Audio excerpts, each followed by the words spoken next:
Hi, this is HB Gaming 2012 here, and today we are going to be showing you how to rate experiences. So there's a new Roblox update that allows you to not play experiences anymore unless they're rated. So here we're going to show you how to do it. So you gotta go to roblox.com, and then you gotta go to the Creator Hub. There you go. Now that we're in the Creator Hub, we're going to go to the experience that you want to rate under Creations. Then you're gonna click the three dots, and you're gonna click Configure Localization. Okay, now that you're in here, you're going to click back. And once you get to the screen that I'm on, you got to scroll down to maturity and compliance. And you got to answer this simple questionnaire.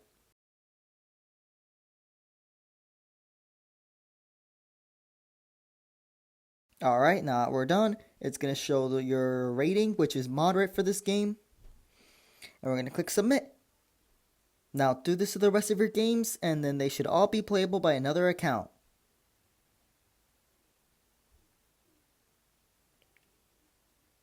There we go, you see maturity moderate and the play button is blue.